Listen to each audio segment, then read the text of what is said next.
Садыр мырза, азыркы өлкөдөгү кырдаал боюнча сиздин пикириңиз кандай? Урматтуу кыргызстандыктар, өлкөдө кырдаал абдан оор, өзүңүздөр көрүп турасыздар. Мына 3 күндөн бери мени иштетпей, иш баштоого тоскоол болуп, ар кайсы күчтөр биригип алып, ушул тоскоолдук жаратып атат. Мына кол бутум тушалган бойдон турат. Же аппарат иштебейт, же башка структуралар баш ийбейт. Мына ушул бүгүнкү кырдаалга алып келди. Бүгүн эртең менен таң атпай саат 5те мен Facebook баракчам аркылуу кайрылуу жасаганмын. Ошол күчтөргө Атамбаев, Бабанов, Субаналиев, Руслан Казакбаев ушулар боюнча кайрылуу жазганмын. Кече күнү сүйлөшүп аткан бардык телефондук сүйлөшүүлөрдүн бардыгы менин колума келип түшкөн. Ошон үчүн мен жазганмын.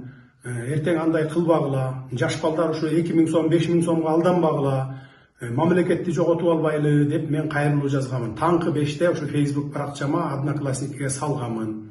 Бирок кырдаал мына бүгүн ушундай болуп оорлошуп кетти. Кол бутумду тушап койду дегеним, мына КТРК коомдук телеканалды дагы мага бербей, журналисттерди жибербей, мына ушундай тоскоолдуктарды кылып жатышат. Анан эл мисалы ушул бүгүнкү кырдаалга да элдин алдына чыкпайбы деген дагы суроо жаралып калышы мүмкүн да мисалы. Андай мүмкүнчүлүк болбой атат да, такыр бербей атышат. Сиз жаңы эле айтып өттүңүз, ошо кечээ эл алдында сүйлөп жатып, Өмүрбек Бабановдор, Өмүрбек Субаналиевдер, Алмазбек Атамбаевдер балдарга 2000 сомдон таратып, кырдаалды курчутууга аракет кылып жатат деп. Ушуга кандай далилиңиз барбы дейби? Мен азыр эле айтып өтпөдүмбү? Менин колума далилдер келип түштү, телефондук сүйлөшүүлөр келип түштү деп. Ал жерде ошол Руслан Казакбаев, Бабанов, Субаналиев, ушулар Атамбаевдин ким менен сүйлөшкөнү, ушу бүгүнкү күнгө кырдаалга жараша элди алып чыгып 2000 сомдон 5000 сомго чейин берип аткандыгынын баары менин колума далил болуп келип түшкөн. Ошондуктан мен таңкы саат 5те ошого кайрылуу жасаганмын да. Булар ушу кечээ күнү пландашкан. Ушундай кылабыз деп. Мен аларга кайрылганмын. Андай кылбагыла, мындай болбойт, башаламандыкка алып келет деген далилдер менин колумда турат дагы. Мен эртеңден бүгүндөн баштап мен чыгара баштайм.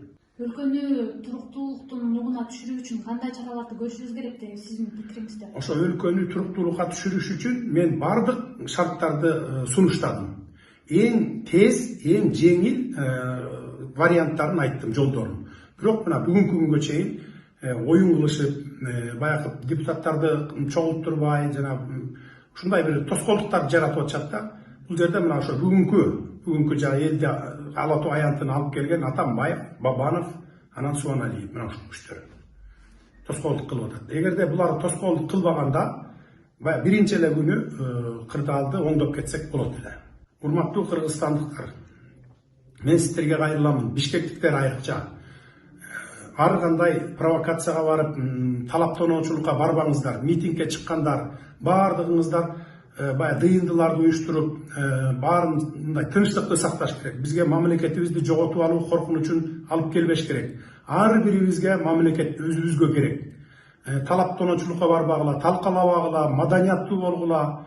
Мен башынан эле айтып келатамын, ушундай бир кыйын кырдаал жаралганда тынчтык жолу менен, сүйлөшүүлөр жолу менен чечиш керек бардыгын деп. Мен ошо кечээ күнү сөзүмдү айттым. Келгиле отуруп такташалы, баарын тең акылдашалы, тынчтык жолу менен чечели дедим. Келген жок. Мына бүгүн тынчтык жолу менен чечпей эле кайра ошо кечөөтөн баштап уюштурушуп, булар кечөөтөн баштап эмес эле 3 күн мурун башташкан экен. Бардык менде колумда доказательстволорум бар.